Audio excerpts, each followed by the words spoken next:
हाँ मम्मी, चिंता मत करो, मैं बिल्कुल ठीक हूँ। मेरे ससुराल में भी सब अच्छे हैं। अरे चिंता कैसे ना करो, चिंता तो हो ही जाती है। अब सब नया नया है, फिक्र तो होगी ना। हाँ मम्मी, मैं समझती हूँ, कोई बात नहीं। अभी कुछ ही समय बाद मैं वैसे भी वहाँ पर काफी समय के लिए रुकने आऊंगी, तब बात करते हैं। अभी चलती हूँ, अभी तो यहाँ की चीजों को समझने में ही मुझे टाइम लगेगा। ठीक है बेटा, अपना ध्यान रखना। हाँ। उसके बाद रिया कॉल कट कर देती है। रिया की अभी कुछ दिन पहले ही शादी हुई थी, वहीं दूसरी तरफ शांति के घर में। अरे बेटा, कुछ दिन बाद तुम्हारी बहन घर वापस आने वाली है, और उसके कुछ दिन बाद जब उसके ससुराल वाले लेने आएंगे, मुझे तो चिंता हो रही है, बस सब ठीक से हो जाए। अरे मम्मी, इसमें इतना परेशान होने वाली क्या बात है? हमारी बहन और उसके ससुराल वाले ही तो घर आएंगे, कोई एलियन थोड़ी ना आएगा। सच में मम्मी, तुम तो इस तरह परेशान हो रही हो जैसे पता नहीं कोई दूसरे ग्रह से कोई अलग प्राणी आने वाले हैं। हाँ, उड़ा लो मेरा मजाक। अरे बेटी का ससुराल है, तुम्हें पता ही है, सब अच्छे से होना चाहिए, कोई हंसी खेल नहीं है। नई रिश्तेदारी है, जब तक सब ठीक से नहीं हो जाता चिंता तो होती है। मैं एक माँ हूँ, माँ, तुम नहीं समझ सकते। बस मम्मी, हम तो बस मजाक कर रहे थे, तुम कुछ ज्यादा ही सीरियस हो गई। इस तरह दिन गुजरते हैं और रिया भी शादी के कुछ दिन बाद वापस अपने मायके आ जाती है, जिसे देखकर सभी को बड़ी खुशी होती है। मम्मी, पापा, भैया, भाभी, पता है मैंने वहाँ पर आप सभी को कितना ज्यादा मिस किया। अरे हमने भी तुझे बहुत मिस किया बेटा, तेरे बिना हमारा मन ही नहीं लग रहा था। हाँ, मानो जैसे घर की रौनक ही चली गई हो, तुम्हारे बिना तो हमारा बिल्कुल मन नहीं लग रहा था। सच में, तुम्हारे जाने के बाद तो घर बिल्कुल सुना सुना हो गया रिया। वही तो, घर की बेटी घर की रौनक होती है। चलो अंदर चलते हैं। आप क्या सब यहीं खड़े होकर बात करते रहेंगे? हाँ, चलो पहले खाना खा लेते हैं। हमने आज सब कुछ तुम्हारी पसंद का ही बनाया है। आप सब मुझसे कितना प्यार करते हो, बस इतना प्यार मत करो कहीं ऐसा ना हो कि मैं वापस ससुराल ही ना जा पाऊं। हट पागली। फिर सभी साथ में बैठकर खाना खाते हैं। कुछ दिन बाद मेरे ससुराल वापस जाने के दिन बड़े नजदीक आ रहे हैं। इतनी जल्दी समय क्यों बीत रहा है?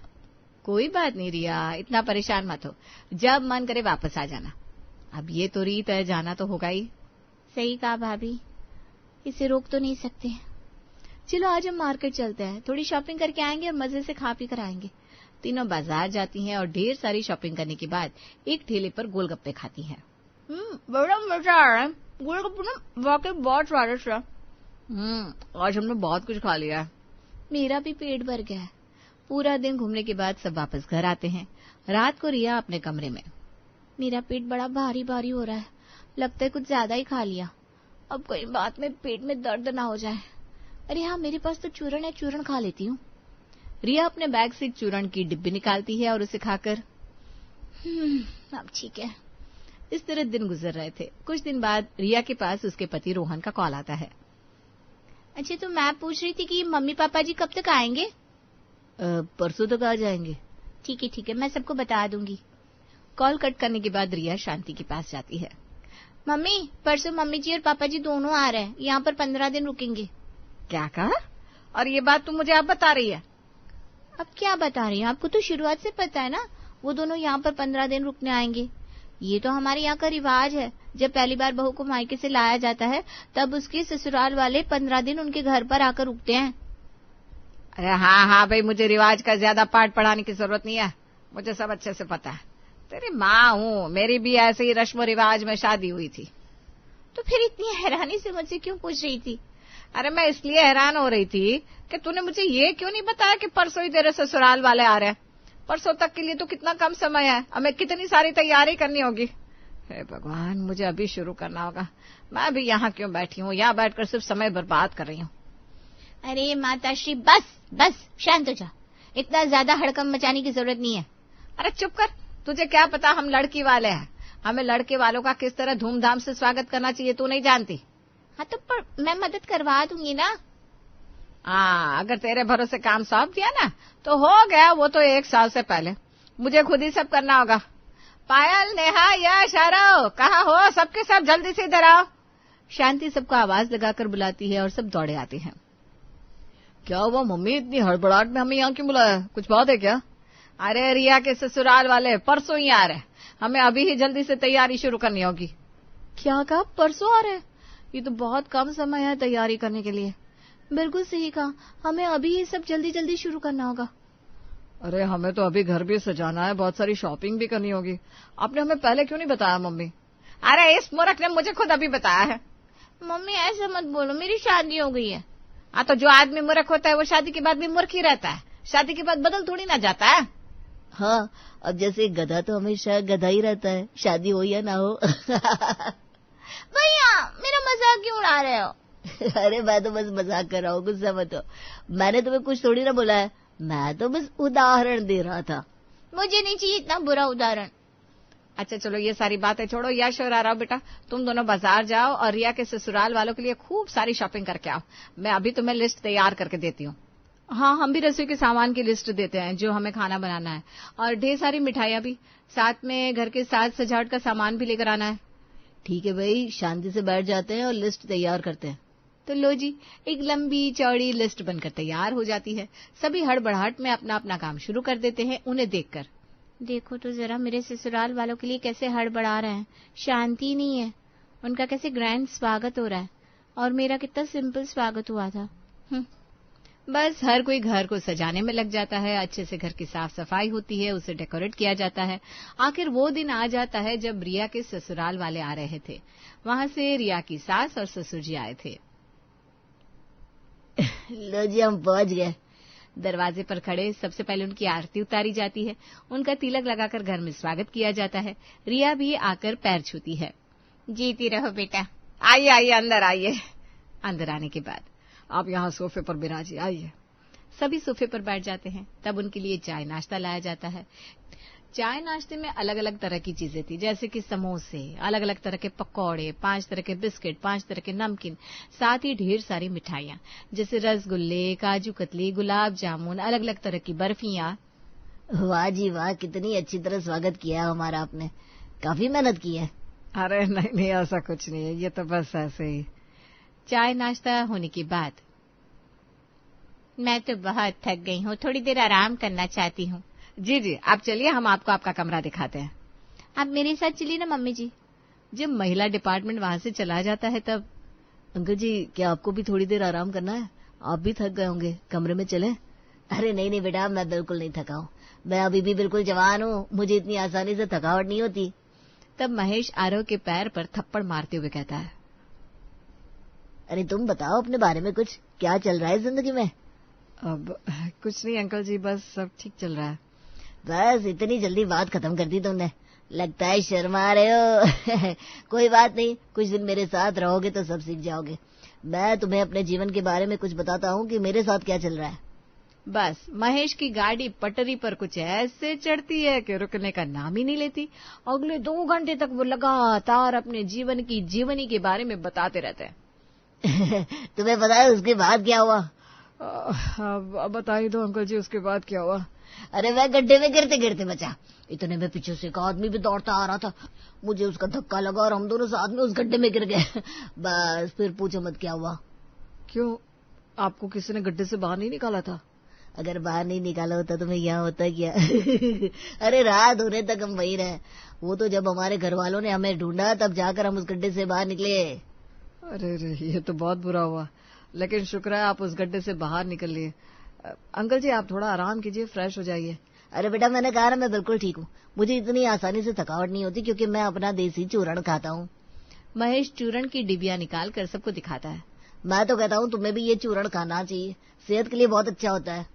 नहीं नहीं अंकल जी, हम सब ठीक है। तब महेश आरव की पीठ पर जोरदार थप्पड़ मारते हुए कहता है, लगता है तुम बड़े मजबूत हो। चलो अच्छा है, जवान बच्चे को मजबूत होना ही चाहिए। अभी से पहले कम से कम 10 थप्पड़ मार चुके हैं, लगता है आज तो मेरा भरता बन जाएगा।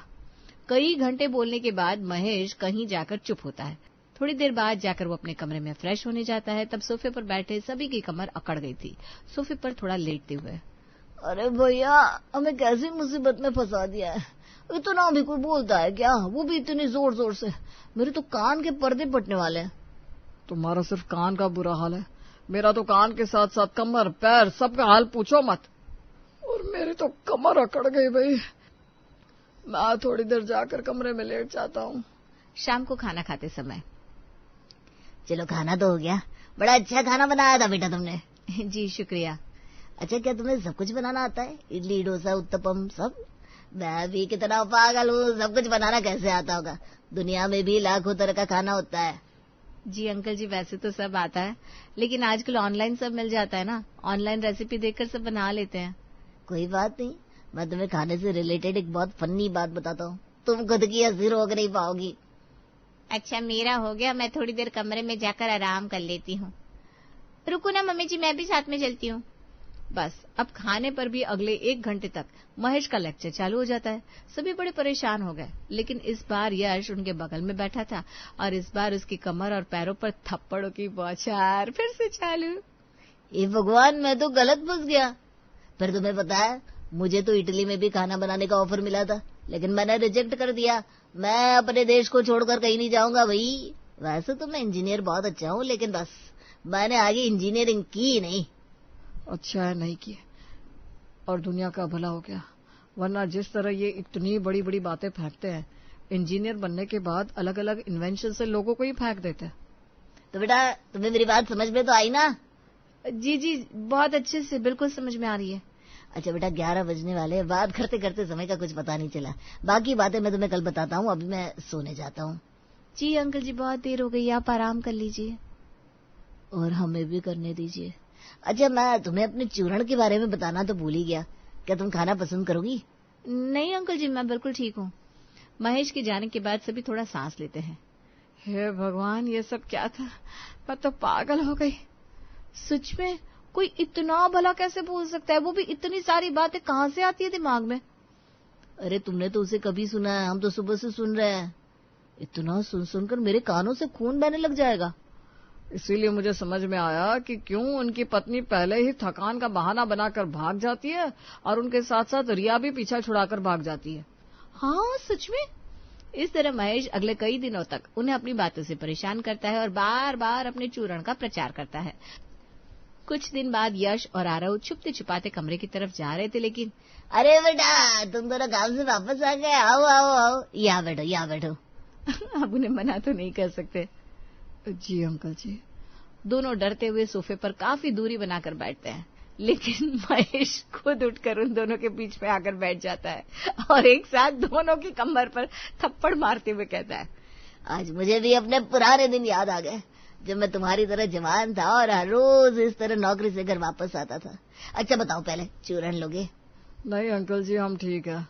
अरे मैंने कब कहा तुम ठीक नहीं हो? अभी तो सिर्फ ठीक हो, चूरण खाकर एकदम चकाचक हो जाओगे। लो खा लो इसे। यश और आरव को जबरदस्ती चूरण दिया जाता है और उन्हें खाना भी पड़ता है। वो बहुत ही ज्यादा कड़वा था। हे भगवान, कैसा जहर खिला दिया है, पता नहीं कैसा चूरण होगा और हमारे अंदर जाकर क्या ही करेगा। हे भगवान बचा लेना। आखिर इस चूरण का राज क्या है, बस अभी पता चलेगा, थोड़ा इंतजार। हाँ देखना, सब ठीक हो जाएगा। बस अगले कुछ घंटे तक महेश की बातें शुरू होती है तो रुकने का नाम ही नहीं लेती। वहीं पर सबके लिए खाना आता है, खाना खाते खाते भी उसकी रेलगाड़ी बंद ही नहीं होती। इसी तरह रात के 12 बज गए। अच्छा, अब हमें सो जाना चाहिए। चलो बेटा, कल मिलते हैं। आरव और यश थक कर चूर होकर अपने कमरे में जाते हैं। अरे यार, मैं तो बहुत परेशान हो गया हूँ। अभी तो सिर्फ कुछ ही दिन हुआ है और अभी तो बहुत दिन झेलना है हमें। मेरी तो कमर और पैरों का हाल पूछो मत, क्या हुआ है। ऊपर से इतना कड़वा चूरण खिला दिया। कोई बात नहीं, कुछ दिन की बात और है, अब हम उन्हें कुछ कह भी तो नहीं सकते। इस तरह रोज रोज उन्हें महेश जी का टॉर्चर सहन करना पड़ता था। हर कोई उनसे बचने और छुपने की कोशिश करता, लेकिन जैसे तैसे उनकी पकड़ में आ ही जाता। एक दिन यश के पेट में बहुत ज्यादा दर्द हो रहा था। अरे क्या हो गया बेटा, अभी भी तेरे पेट में दर्द हो रहा है क्या? हाँ मम्मी, डॉक्टर से इंजेक्शन भी लगवा लिया, लेकिन फिर भी ठीक नहीं हो रहा। पता नहीं कैसी फूड पॉइजनिंग हो गई है मुझे, जो ठीक होने का नाम ही नहीं ले रही। तुझे हॉस्पिटल लेकर चले क्या बेटा? अरे इसे कहीं डॉक्टर के पास ले जाने की जरूरत नहीं है। मेरे पास मेरा देसी चूरण है ना, वो बिल्कुल ठीक कर देगा इसे।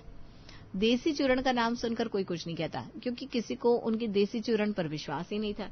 लेकिन महेश जबरदस्ती देसी चूरण निकालकर यश को देने की कोशिश करता है।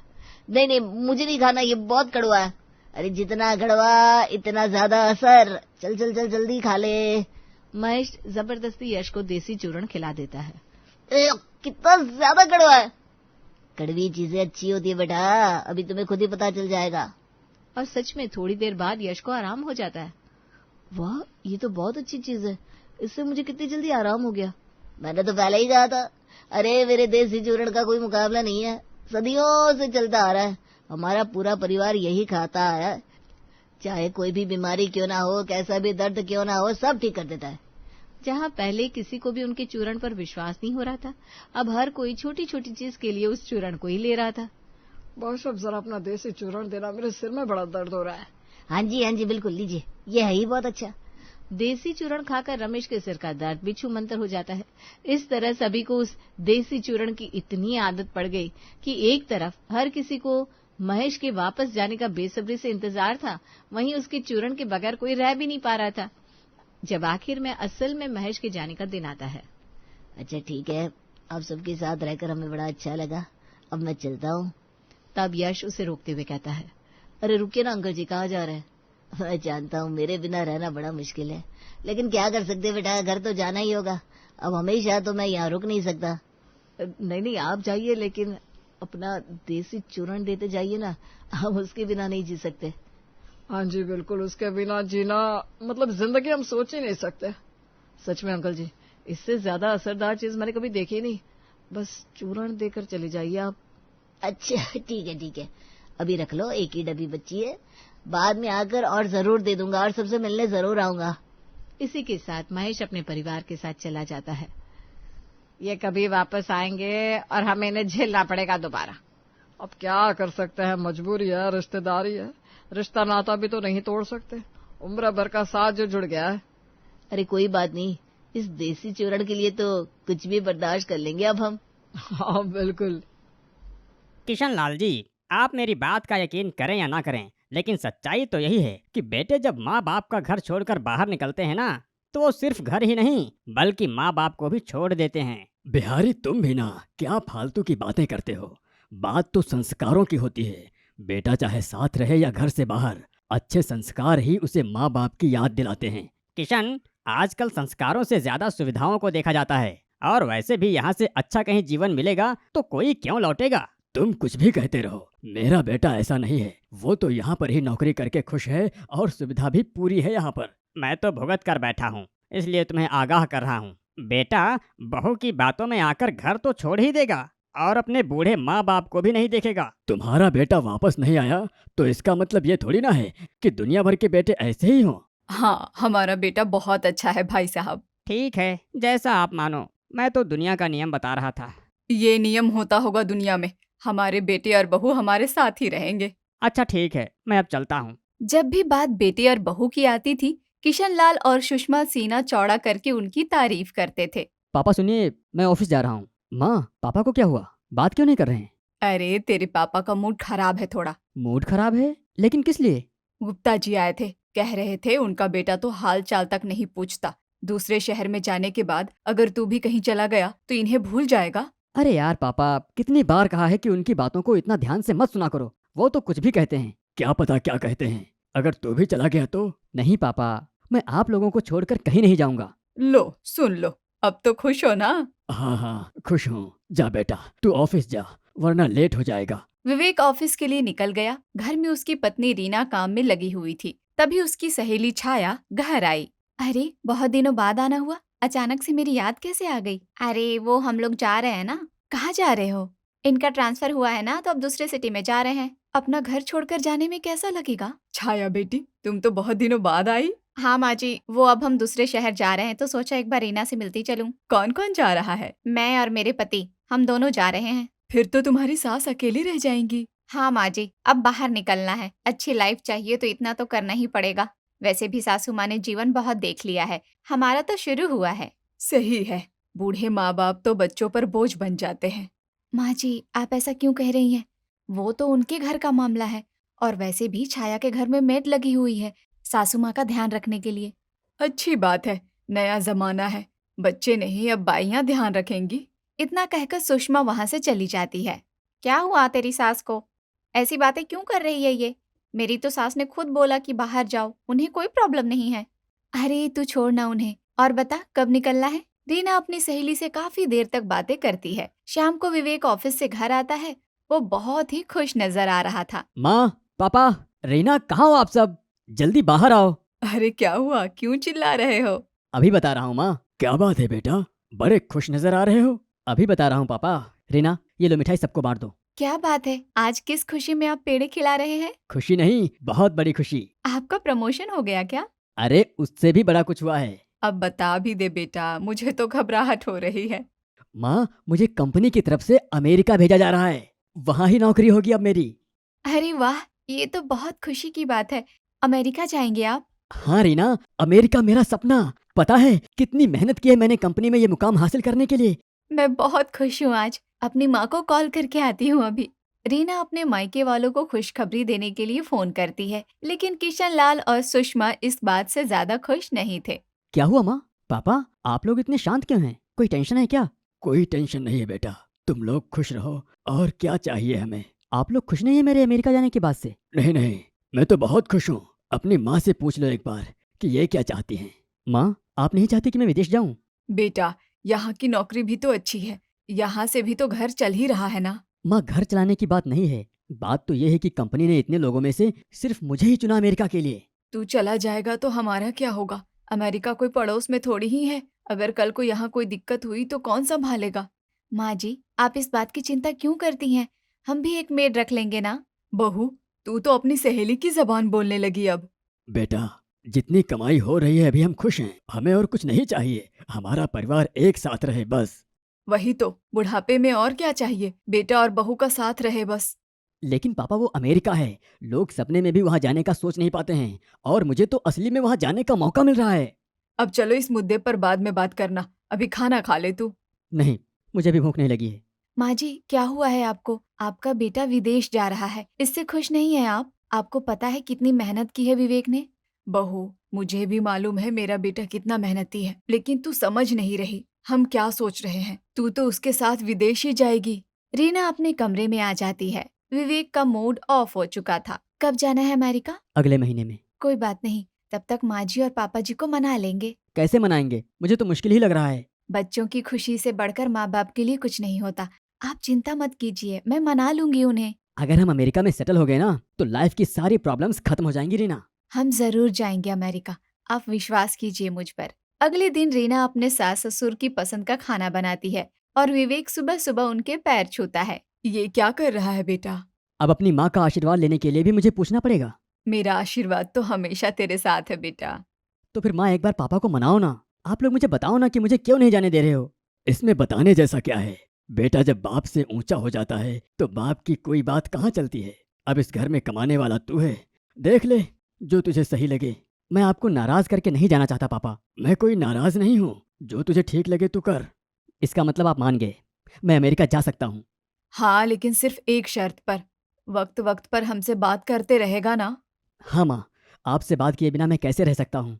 सुषमा और किशन लाल विवेक की खुशी के लिए जल्दी ही मान गए थे। विवेक और रीना अमेरिका जाने की तैयारी करने लगे थे और ये बात मोहल्ले वालों को भी पता चल चुकी थी। सुना है आपका बेटा बहू को लेकर अमेरिका जा रहा है। जब सुना है तो सही ही सुना होगा।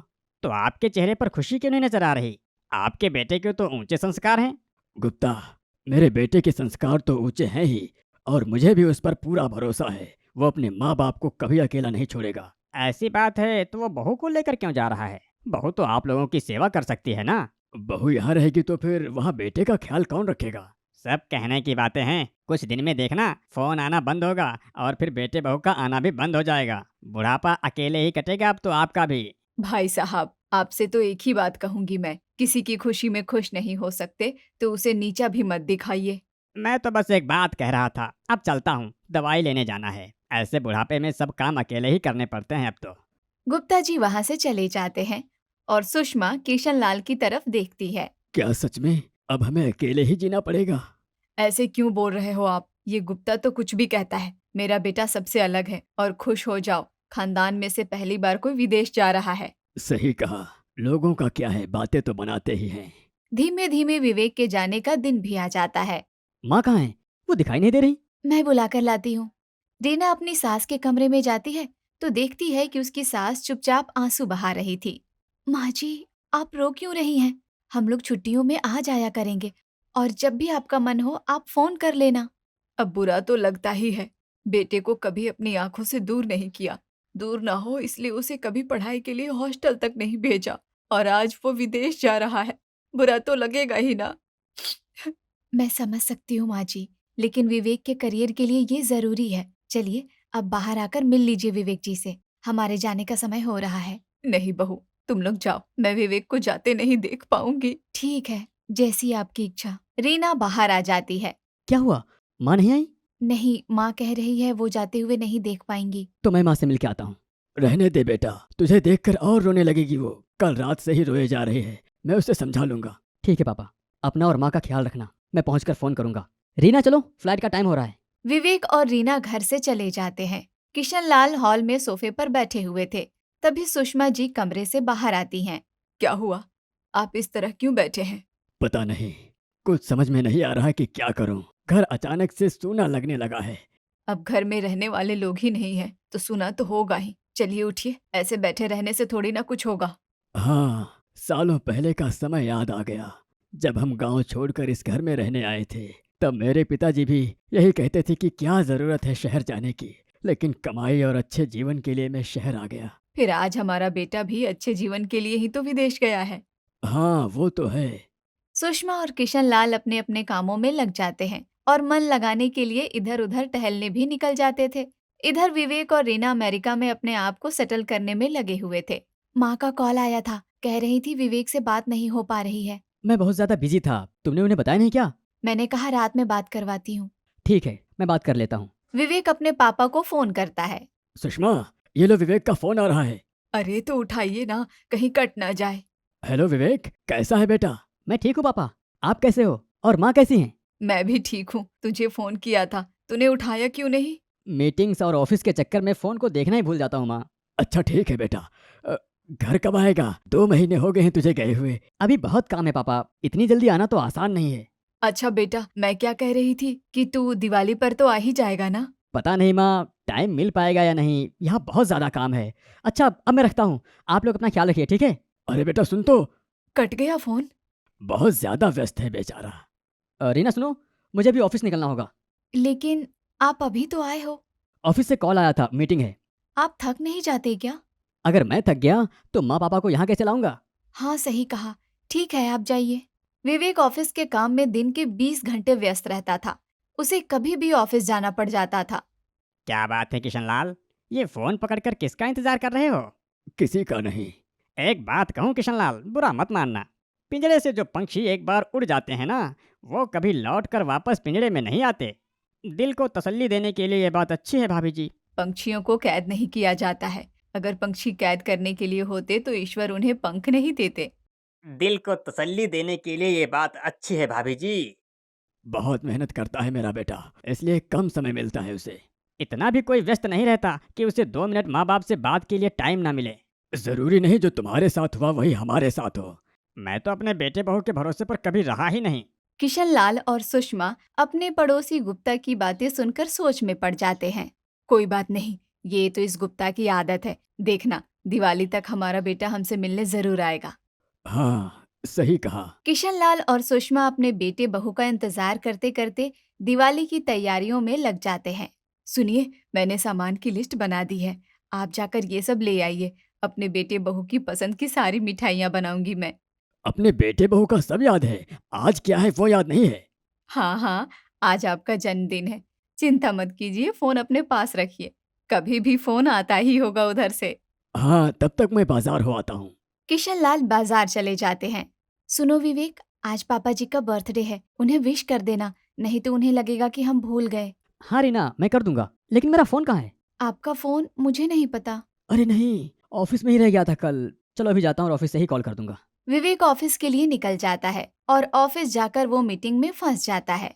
कब तक जागते रहेंगे, अब सो जाइए, फोन को रख दीजिए एक तरफ। फोन को रख दूंगा और सो गया तो फिर विवेक का फोन आएगा तो बात कैसे होगी? देर तक जागोगे तो तबीयत खराब हो जाएगी तुम्हारी, सो जाओ अब। लगता है अब फोन नहीं आएगा। बहू भी तो कर सकती थी। उससे बात हुई थी मेरी सुबह, उसने कहा था विवेक का फोन आएगा। अब कुछ ज्यादा ही व्यस्त हैं वो लोग। बाप की भी कोई चिंता नहीं। बहू से भी 1 ही मिनट बात हुई थी मेरी, कह रही थी दिवाली पर नहीं आ पाएंगे वो दोनों, वो भी पता नहीं कहाँ व्यस्त रहती है। विदेश की हवा लग गई है। हम बूढ़े आदमियों का क्या ही ख्याल आएगा। कुछ दिनों में दिवाली का त्योहार भी आ जाता है। पहली बार घर में इतने दिए जलते हुए भी अंधेरा है। हाँ, मेरी तो इच्छा ही नहीं है कि मैं बाहर जाकर किसी से मिलूं। आप नहीं मिलोगे तो क्या हुआ, हम तो पड़ोसी का धर्म निभाएंगे ही। आइए आइए गुप्ता जी, इस दिवाली भी आपका बेटा नहीं आया? अब बेटे का इंतजार कौन करता है, आपको भी आदत हो ही जाएगी अकेले सब कुछ करने की। आप मिठाई खाइए अंकल और मीठा बोलिए। विवेक, रीना, तुम लोग, मैं सपना तो नहीं देख रही? देखिए ना, हमारा बेटा आ गया। और बहू भी है साथ में। गुप्ता देखो। मैं चलता हूँ, मेरा क्या काम है अब परिवार के बीच, लेकिन जब भी जरूरत हो तो मुझे बुला लेना। अंकल जी, हमारे होते हुए पापा जी और मम्मी जी को किसी की जरूरत नहीं पड़ेगी। पड़ोसी गुप्ता वहाँ से चला जाता है और विवेक अपने पापा के पैर छूकर कहता है, आपको ऐसा क्यों लग रहा था कि मैं आप दोनों को भूल जाऊंगा? ये तो तेरे पापा हैं, मैं तो इन्हें कितना समझा रही थी। अच्छा, मुझे समझा रही थी। अरे वो सब छोड़ो, आओ पूजा करते हैं, हमारे घर की लक्ष्मी आई है। सभी लोग मिलकर पूजा करते हैं। तूने हमें बताया क्यों नहीं कि तुम लोग आ रहे हो?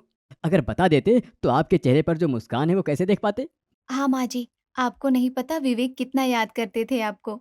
हमने भी कुछ कम याद नहीं किया तुम लोगों को। ये तो कभी फोन को छोड़ते ही नहीं थे।